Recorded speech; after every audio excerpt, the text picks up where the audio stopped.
Welcome everybody to the Chess Lab, welcome to episode 19 of the Road to 2500 Lichess Rapid Rating. Let's jump straight into it. I still have to study a couple of lines of the one knight f3 repertoire, which I should have done in the past few days, but because of many different reasons, I never did. And so hopefully I'm going to play with the black pieces, which is something that I thought I would never say. But here we are. Drinking my water, of course.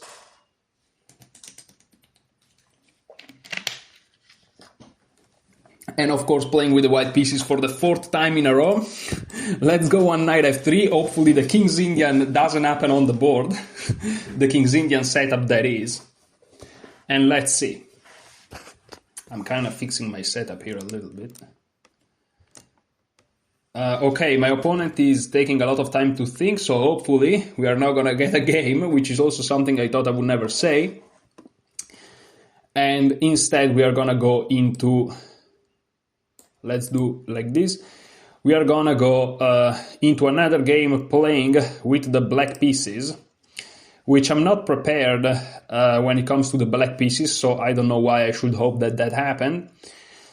But still, let's see what the server gives us.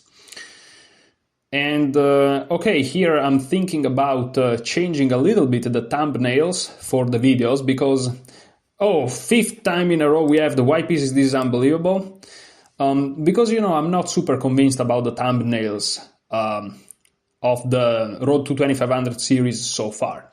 But okay, let's focus on the game. Knight to f3, c5, we play g3, and we'll see what our opponent does. d5, bishop to g2, we are kind of going for the setup here. Here my opponent wants to play e5, so it's very important to meet them on the road immediately with d4. So now e5 is a little bit awkward. They take, we take, now they have a couple of main moves, and they go for e5. So for the first time in history, we actually see the proper reverse Grunfeld. Here I think the move is to play c4 instead of castling, because we are immediately hitting that pawn. They defend, which is, I think, also main move. And here I feel like we play knight to c3, and then bishop b4 is the move, and then we castle. If I'm not completely mistaken, that's the move. Okay, they protect with the knight, which is a move. And here what do I do? Do I take or no? For the time being I don't take, I just castle. And now they have to develop the dark square bishop. I'm curious to see where are they going to develop it. They develop it to e7, so they are playing, some normal conservative chess, but at the same time solid chess, so it may be okay. Alright, so here if I take, they just take. This is fine, this is some normal chess. However, I'm thinking about playing bishop to g5, they castle, I take here, they take with the bishop, I take here, they take here, and then I can think about taking the pawn. So bishop g5 threatens to win back the pawn.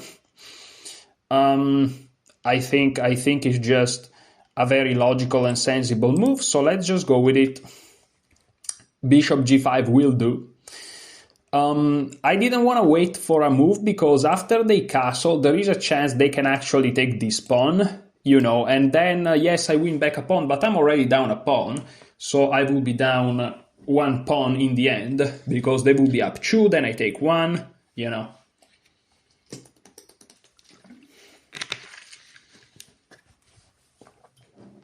In general, I want to try to apply maximum pressure to the opponent. In this case, the opponent center specifically. We are playing against Capybara 3000, which is a very, scary name, intimidating name for sure. And okay, here my opponent decides to play this manner with e4. I'm not super convinced about this for a couple of reasons. First of all, they are delaying the option for castling, but also, this structure here is not super convincing. There is also ideas of playing f3 in the future, not now, but you never know. Okay, so the first thing that I'm looking at is c takes d5. If they take back with a piece, both of these remaining pawns are just weak forever. So I assume they're gonna take back with the pawn. But now I have this usual queen to a4 check. We talked about this, guys. Queen a4 in those structures is always annoying. And if they play queen to d7, I think I can already take. And I think that no matter what they do, I'm gonna win back some material. So that's one option. But in general, after take, queen a4, if they go back with the bishop, for example, I can always go back to something like b3 here. And yeah, I mean, now I'm applying some nice pressure over here. And I can always think about playing rook to d1, perhaps, why not? I could try to play queen a4 immediately. That's also a move, now that I think about it. And that's not super easy to deal with, actually. If they castle, I think I can just take, no? But then maybe rook c8. Yeah, maybe rook c8 is not very nice. Okay, so let's think about take. Are there other, like, crazy moves that I can throw in? Because again, my idea is to just play queen a4. I think it's just a good move. Again, if they go here, I can always repeat and go back to d1, which can be very annoying. And every time they push, this is not really a thing. Well, with the bishop on d7, I just take it, but in general, this pawn simply falls, and they don't have in-between moves because I have in-between moves. So I'm gonna go for it. I'm gonna play c takes d5, and then I'm gonna deliver a check to a4. Again, if they take with the knight, I'm not gonna complain. They're gonna have weaknesses basically forever. So yeah, they take with the pawn. I can play very positionally and play e3, arguing that they are eventually gonna lose this pawn, and so material is gonna be equal, but then there is a 2 against 1, and this is kind of a weakness. But let's play queen to a4 check immediately and see how they react.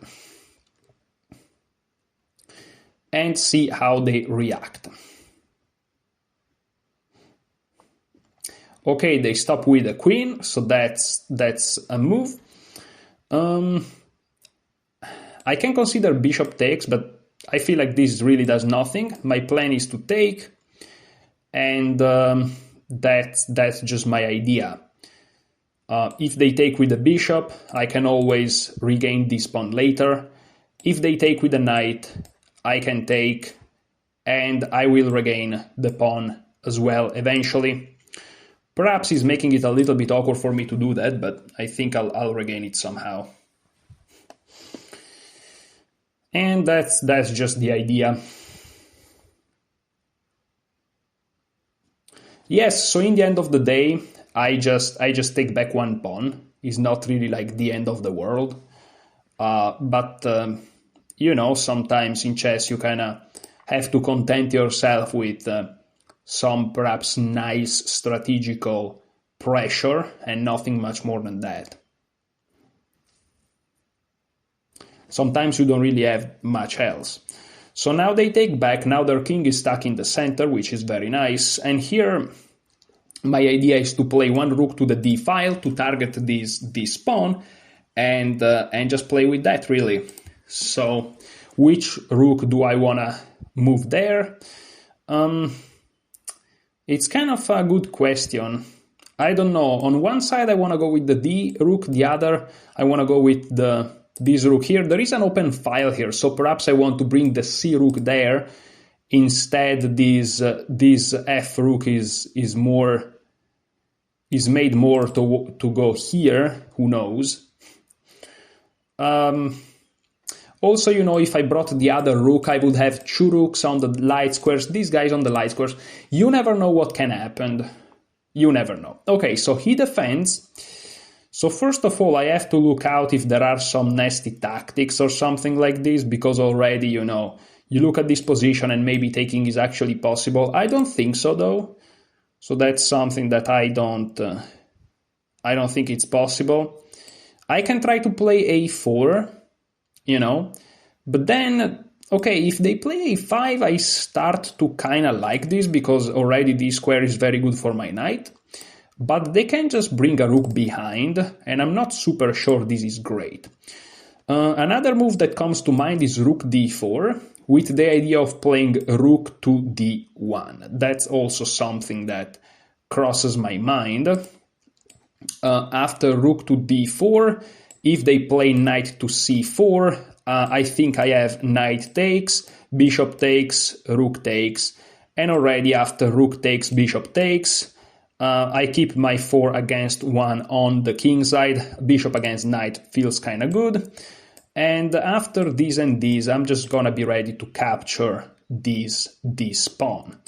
There is also the option to go knight to b5 to reach the outpost on d4. There is also the option to simply playing e3 and having a very positional approach, saying, yes, you are up a pawn, but is a backward pawn, and I have a 2 against 1 on the queen side. Also, I keep saying that my opponent is up a pawn, but I actually realized that material is equal. How is that possible? I thought I had to take back one pawn. I thought I had to take back one pawn, but this is not true. I made it up, guys. So all I'm doing is weakening his d5 pawn, but this changes everything. If I don't have to go absolutely to take that pawn back, which I thought that's the case, that makes it so much better for me. Wow, I thought I had to take back a pawn, guys. That's kind of fun. I was convinced I was down material. That's kind of ridiculous. Well, but this is great then. e3 is already a move that looks very, very juicy. Knight b5 is now all of a sudden a much better consideration, right? a4, I love a4 for some reasons.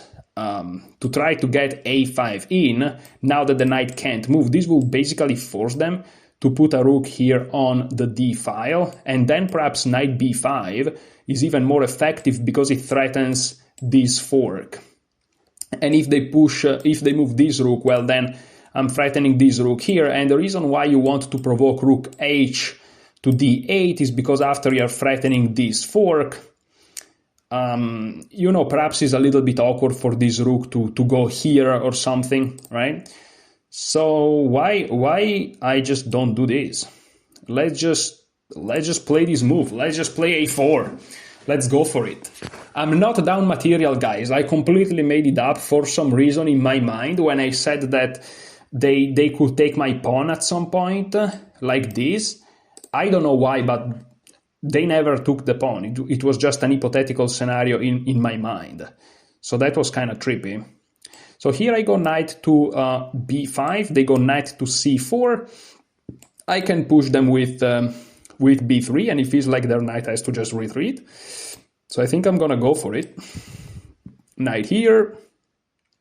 I'm threatening this unpleasant fork. They cannot push this pawn quite yet because my knight controls that square. And yeah, their position kind of feels a little bit awkward. This also creates a weakness. They will be forced to do something like this or something of that nature. I can just also go here threatening this fork, by the way, which also looks nice. And yes, in general, I have some nice options that I can try here. Yep, very nice options. Okay, so we are waiting for my opponent to move, and he indeed goes here. I can now go here to c7, but after a move like this, this doesn't work. So after a move like this, I fail to recognize a good way to proceed this attack. I could try the crazy a5, which is just insane, with the idea that if they take, I take, and then I will take here. But first of all, this looks very artificial. Also, after I play this, they can just drop their knight here, which looks alright. And after I take here, they take back, perhaps even strengthening their center, and they will go eventually like this, so I don't like it. I like much more to go here. Now it's a question, knight d4, can they play this move? It feels like they cannot because I just hit them. So let me go here, and of course after this move I'm threatening the fork. They will go rook a to c1, but I will go rook a to c1 as well. And this looks kind of alright, if you ask me. If they trade, I still have the fork luring in. And perhaps simplifications are gonna follow, but if simplifications follow, I will just play e3, bring my king closer. I have the pawn majority on the queen side, and I'm just gonna use it. So that's simple enough. I could also consider the move b4, but b4 feels a little bit, yeah, he goes for it. It feels a little bit premature. So I think that I'm actually gonna go rook d to c1, actually. Because at this point, if they go knight c4, I have b3. And going here this time doesn't quite work, because I just fork them, so that's not a thing. Check, move, takes, yeah, it doesn't work. So I think I'm gonna go with this rook here. Also, this is never a pin. I can always play e3, which is very nice. Also, this is not hanging. Maybe it is though. Maybe it actually is. Maybe it is hanging. Believe it or not. Because there is a line where they go here, I take, they take, I take, they check, I go here, and they go here, which is an unpleasant move actually. So maybe the pawn is hanging. The pawn may be hanging. Yep.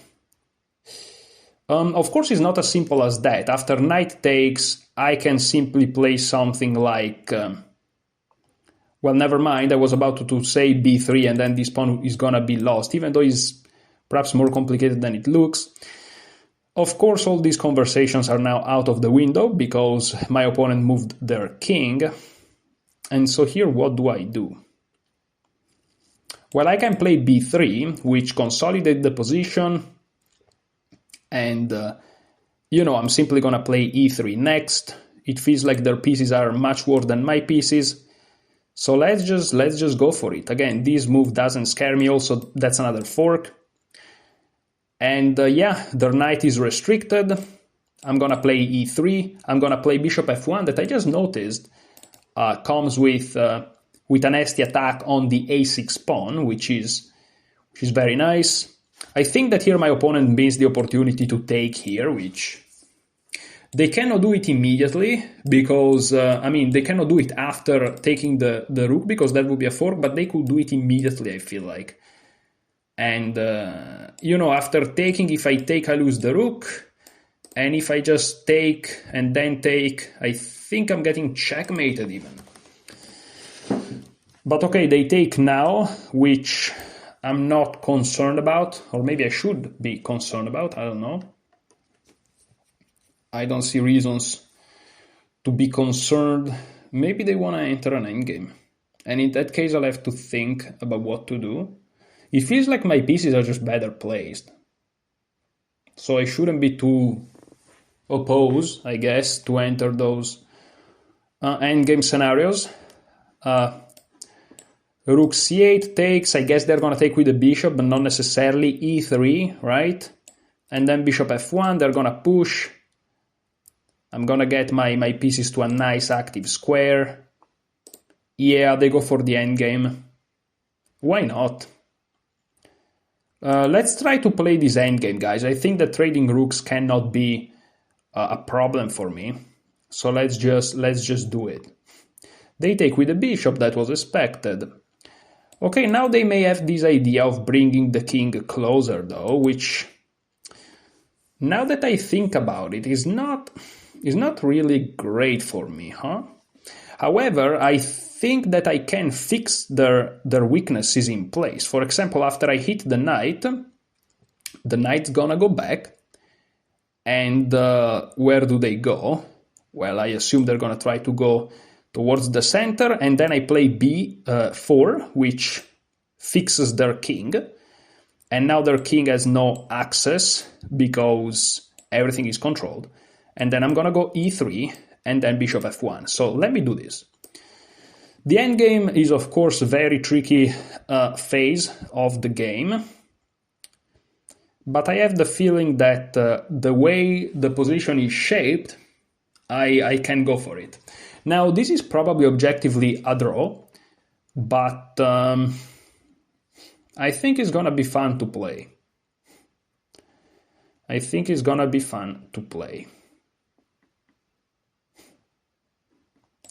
They may go king c5, which is something that, yeah, I thought it was not possible. Maybe they can. So they want to reroute here. Okay, so can I go e3? They go here. They still have no threats. I go here. They go here. It doesn't feel too good. So let me play this. Now they can go here, I realized. So that's something that I kinda misplayed it a little bit, perhaps. But they go there. Okay, this loses sight of this pawn. So let me play e3, and my next move wants to be this. I thought that, no, they can't go here. Yeah, this is what endgames does to me. It makes me geometrically impaired. It makes me disabled when it comes to geometry. It really does that effect to me. So, yeah, that's not very nice, but that's what it does. And here I think that my opponent is realizing that leaving this square, or perhaps trading everything on b5, allow me to have this pass pawn, is not perhaps his best chance. He goes there. Okay, what's the idea? I'm not sure what the idea is. He offers me a draw, which of course we are gonna decline because we go for more. We go for more. That could be, you know, the end for us. But for example, I can already sacrifice this bishop and then push the pawns, which is very interesting. But I think that having my king here is gonna be much better. So I want to play bishop e2 and slowly but surely kinda try to get to this square.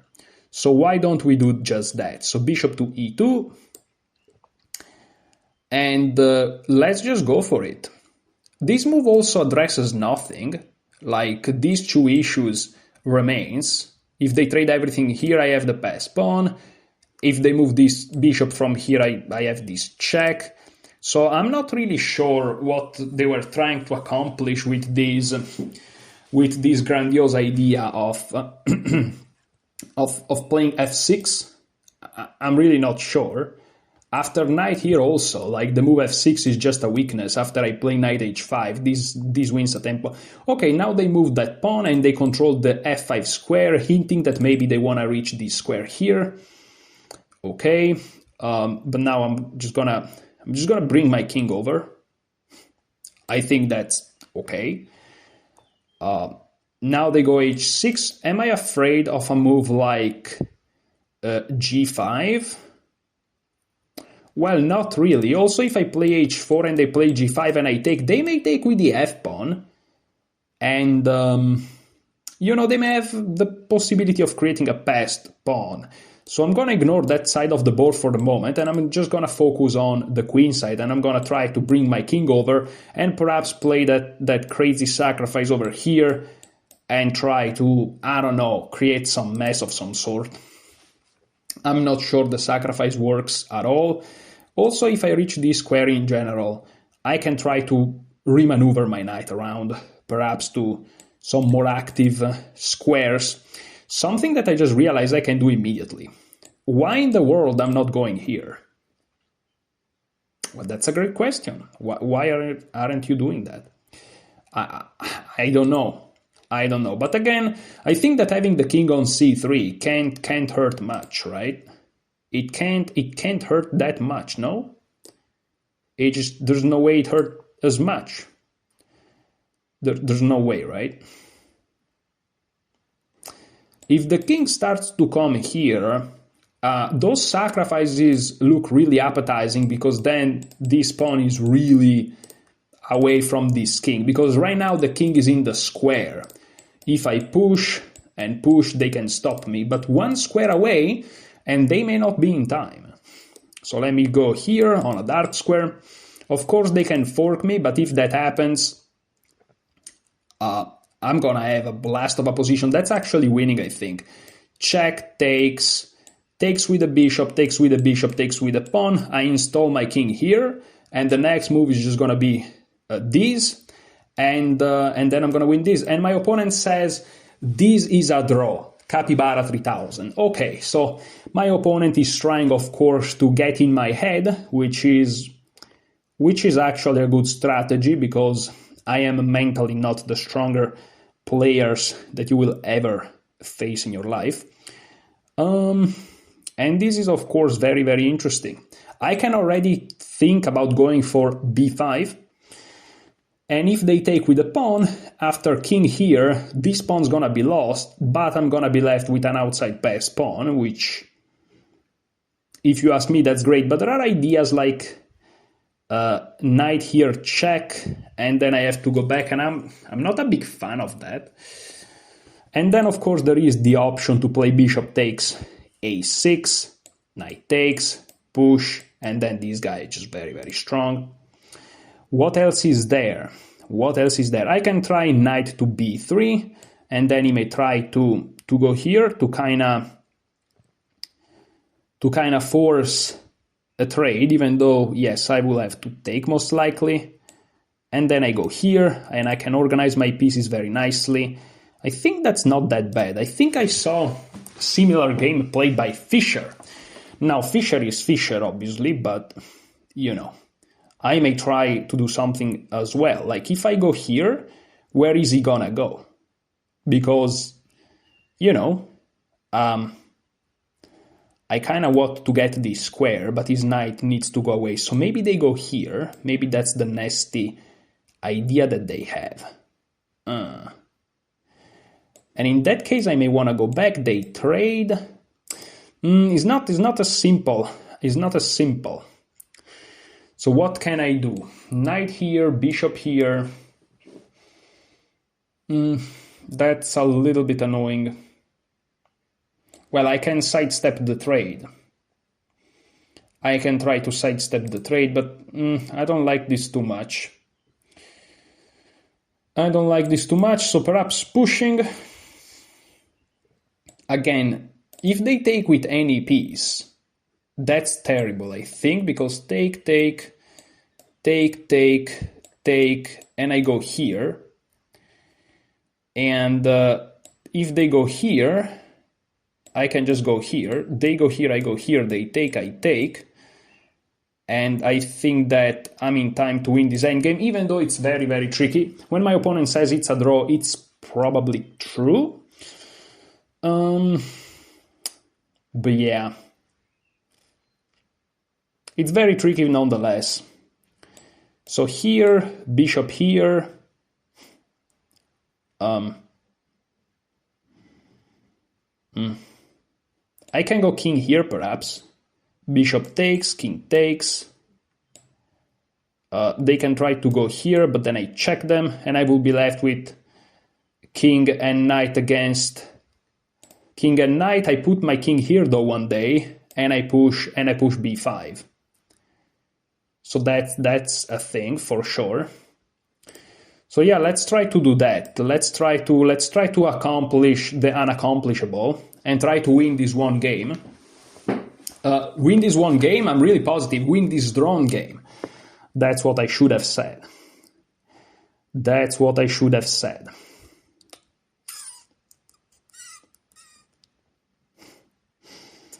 You know, very, very tricky for sure.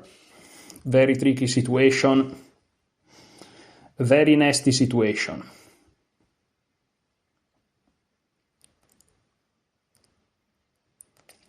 Knight b5 doesn't scare me at all. It feels like I just have the good knight against bad bishop, but again, these things are never simple, so I may be completely off. And also now I'm down on time, so there is actually a higher chance that I lose this rather than drawing it. And if that happened, it is what it is. But my opponent is not really looking for a fight, so maybe he will blunder or something, but he's at 2100, I don't think it's gonna happen.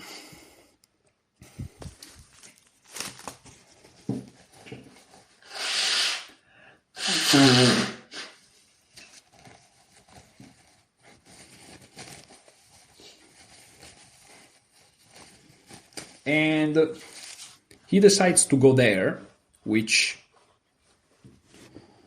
is a very weird move, because now I can go here, he wants to go here. Okay. But then I can go here. Yes, let's do it. Let's do it, because, you know, it's funny that all of the checking squares are now covered by me. And that makes it quite tough for my opponent to continue in a good way here. Makes it really difficult for my opponent to continue in a normal way. There are no checks all of a sudden. He tries to go for the fancy counterplay, of course. And now I would love to move this bishop to put it here, but the problem is there is a nasty check here, which I don't like. Of course, I could try to sacrifice, but that doesn't work because they take with the bishop. And I should take, push. Maybe I am in time. Maybe I am in time, but they go here, winning a tempo, and they block me, so I'm really not in time. So that's a little bit of annoying.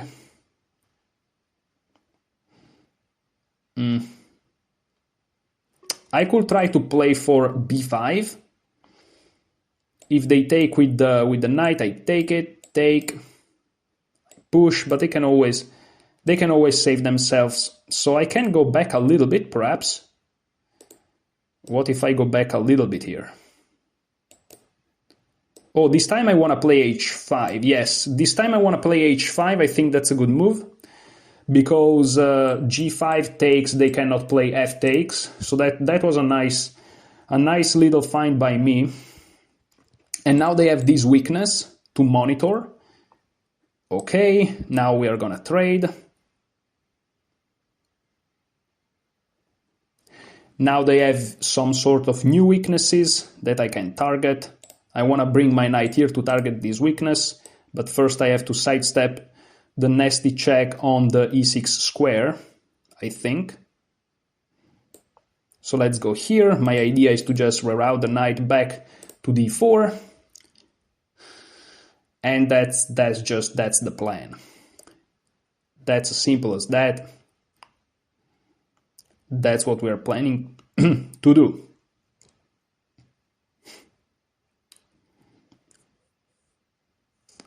I'm a little bit concerned of f4, but at the same time I win a pawn if that happens. And my opponent goes here. And now... Oh, that's nasty. So he wants to check. No, but if that happens, that doesn't work. Let me go here. He goes back. Let me go here. Of course, I'm not gonna repeat.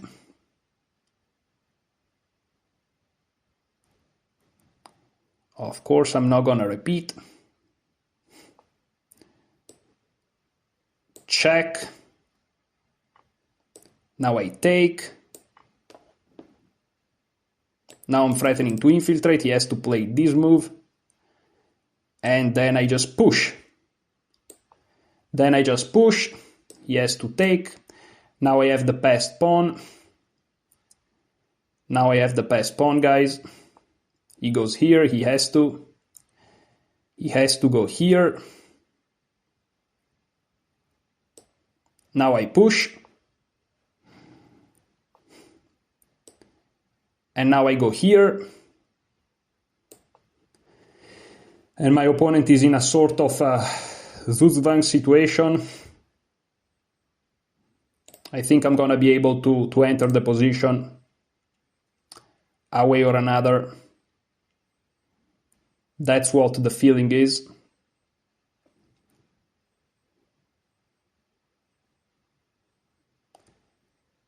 Yeah, that's the feeling here.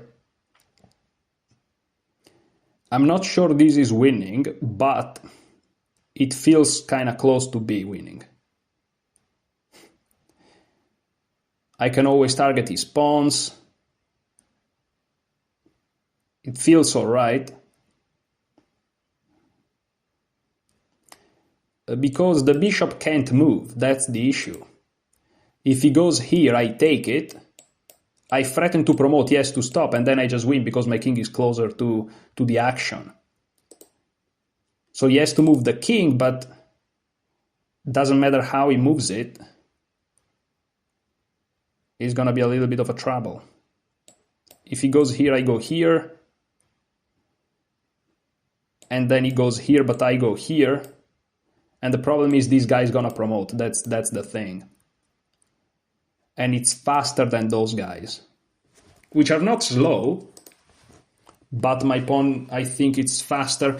He offers a draw again. He offers a draw again. He moves his king. Of course, I would love to calculate, but there is no time for such things as calculation. He breaks like this. Now I think that I can ignore it, believe it or not. I go bishop c6. He takes on e6. No, he can't. Yeah, no, he can't. I mean, time to take. So bishop e6, take, push, push, push. I promote. I should win.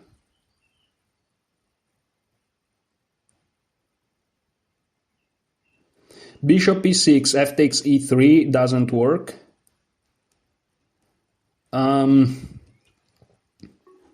Let's go bishop c6. It should win. Maybe I'm wrong, but it should win. It should win.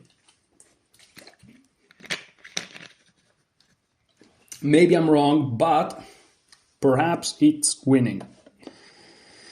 I'm not 100% sure of this. I can't calculate, unfortunately. No, but this I just take the bishop, right? No, here I just take the bishop. What is this? Or I just take here. I take the bishop, he pushes, doesn't work. Yeah, I just take the bishop here. I don't think that does nothing. I think.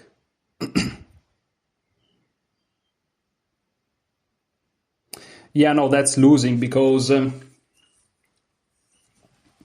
yeah, no matter what he does, he's losing. If he pushes, I take here, and then I go here. If he takes here, I can probably... That's a tough one, actually.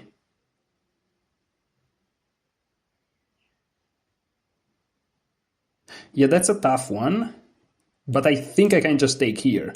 And if he goes here, yeah, I just take and go here, yes. If he takes, I take. He takes, I go here. Yeah, everything is fine. If he takes here, I take here. Yes, so he takes, I take, right? Yes, because I have a nasty check and everything is under control. Okay. That was closer than I would have liked, but yeah, here I can just take. If he pushes, I just take. And if he pushes, I just go here. So, yeah.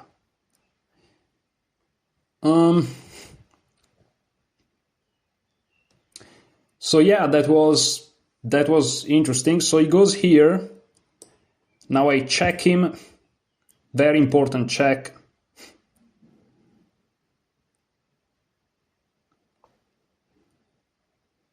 If I push, he pushes, I push. He pushes, I check him. I'm not sure. Let's just go here. Let's just play it safe. Let's just win all the pawns and let's just go home with the victory. No need to overcomplicate it. He resigns. The temptation of asking him in the chat if this was a draw, why didn't you draw, is very high. But let's be, let's just move on with our life. 2270 now with the rating. We win this. We win. We just won a drawn game. So that's great.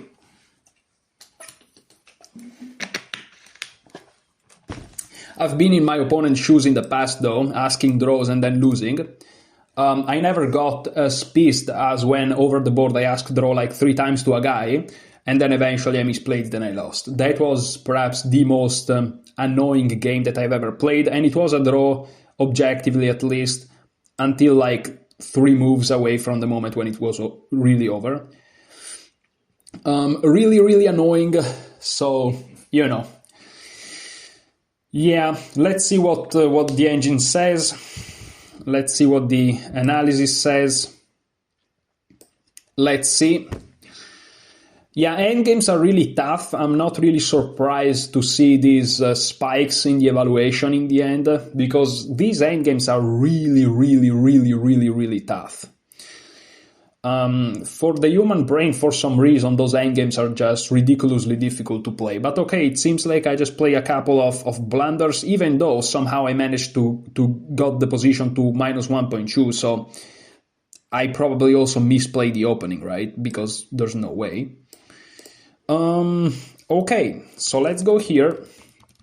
I played this whole thing. And yeah, my opponent played this interesting move, e4. I'm not gonna check with the engine exactly what I should have done in those situations. Maybe, okay, bishop takes e7, it looks like the engine doesn't like it at all. Maybe I should have gone... Yeah, but if bishop takes e7, if not bishop takes e7, what do you do? Not really sure. But yeah, it feels like the engine is not liking white here at all.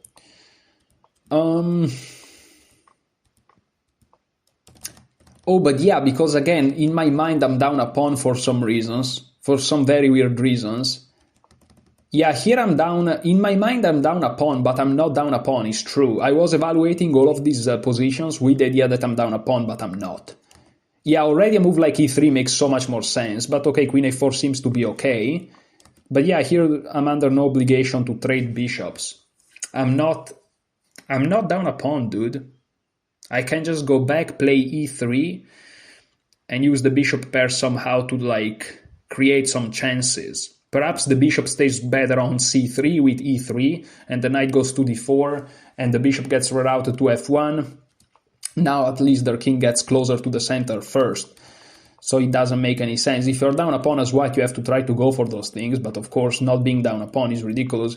And here, this endgame is actually better for black if they play king c5, which for a brief moment I think I mentioned. Yeah, and here I'm just in massive trouble, because if I take here, they're gonna take here, and this is then winning. And what do I have to do? e3 or something? That's just terrible. And if I just defend the knight, they first move their knight, and then their king enters.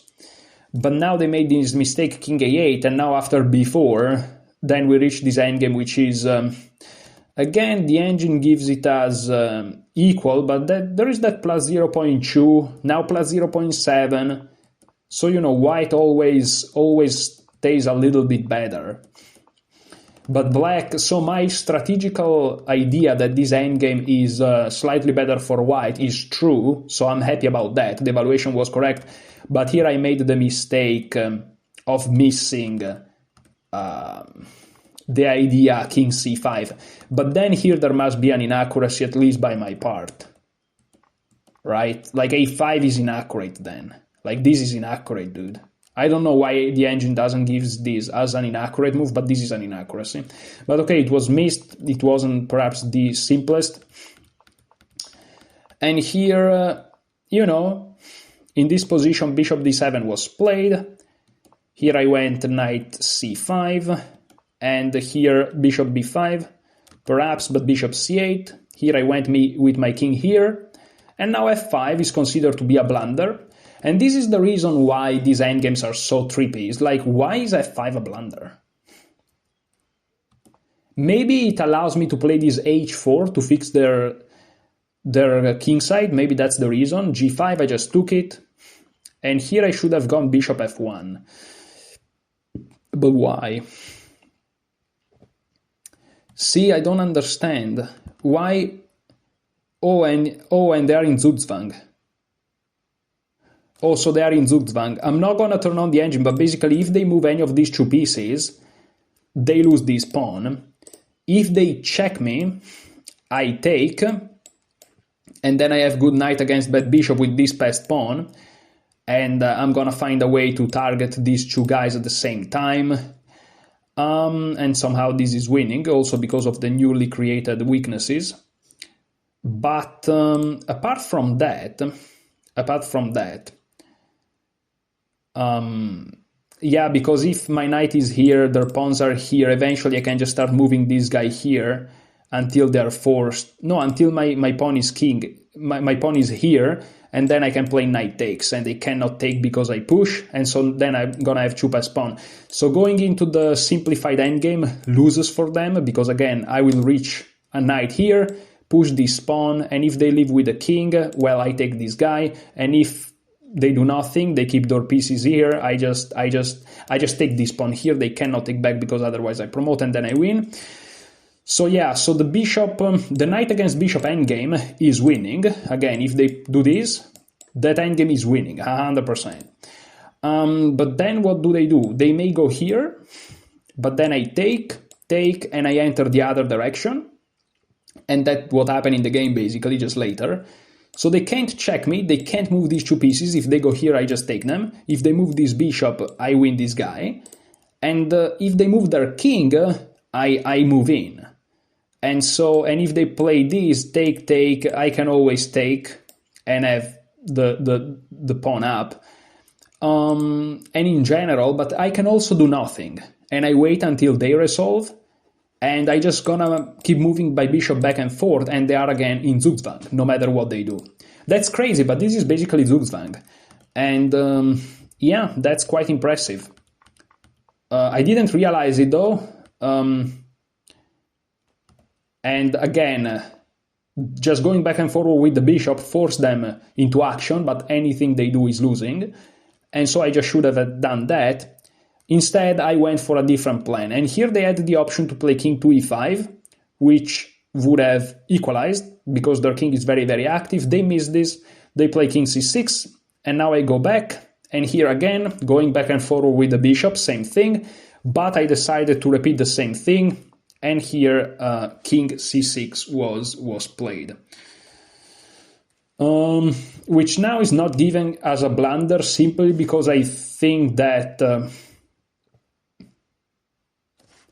if I go back and they go back, this time is a threefold repetition. So in this position here, let's say that we reach this position for the first time, king here is winning, I think, right? However, yes, definitely, because it's the same position as here and it's +4. But here, since the threefold repetition is a rule, if I go here, they can just go back and it's a draw because of the rule. And that's why the engine is not giving king c6 as a blunder, but purely positionally speaking, king c6 is a blunder. They should have gone once again to e5. But because of the threefold rule, this is okay. So knight b3 was now chosen, and here knight e6 is actually the final mistake of the game. King d6 should have been played, and here I guess because of geometrical reasons, black is fine. Again, those endgames are just extremely tiring, and I just want to get the video done, so let's keep going. But knight e6 was played. There's gonna be a day where I'll study endgames, and I'm gonna come back to this game for sure because this is super fascinating.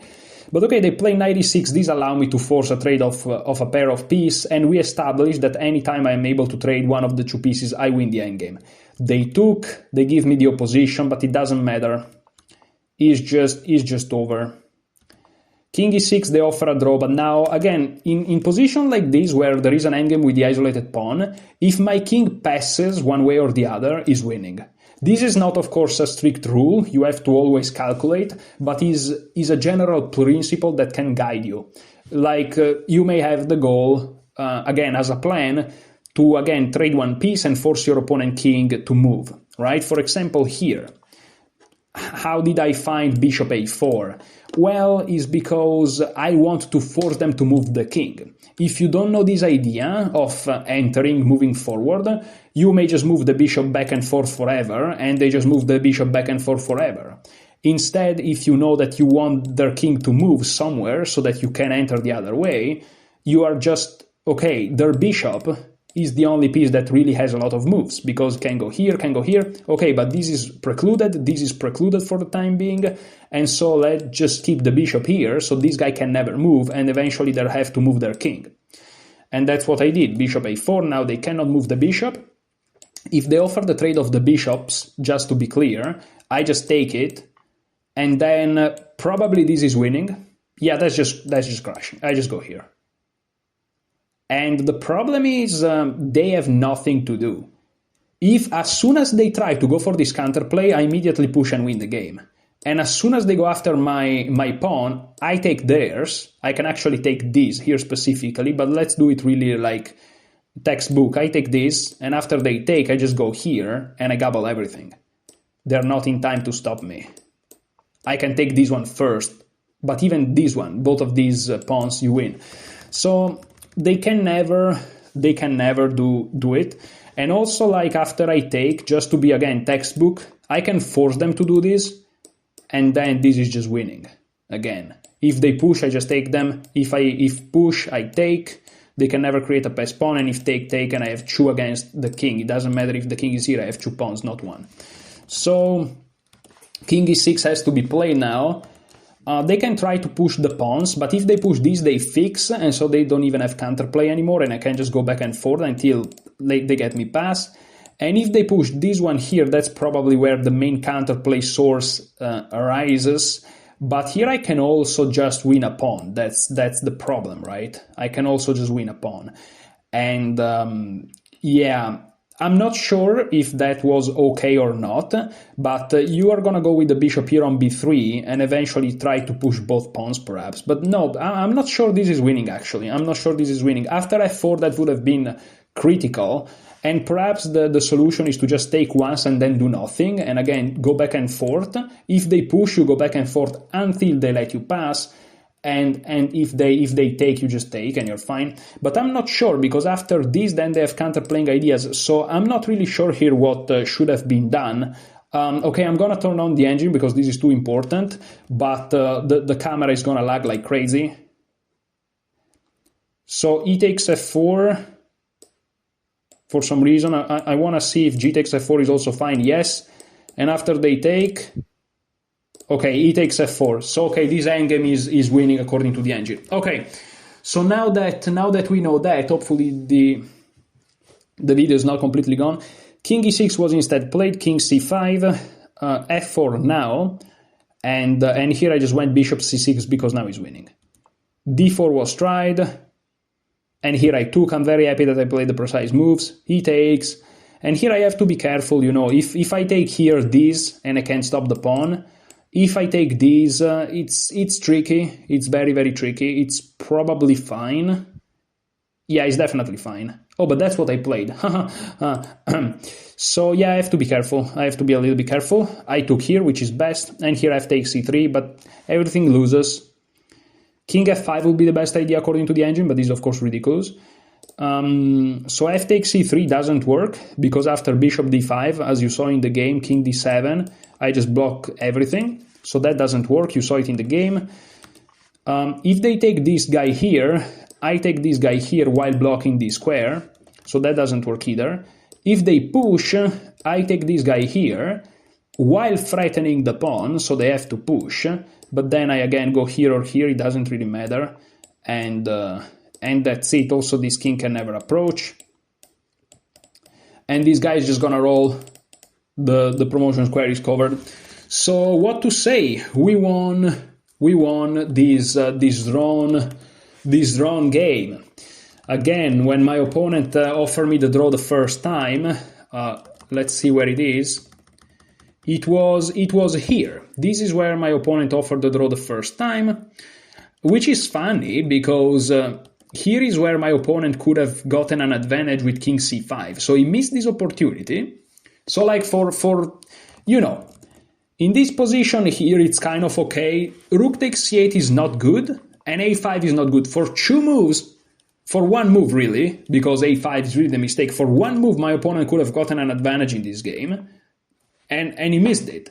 And after b4, the endgames is just always slightly better for white, because again, black has no move forward, and white can target weaknesses.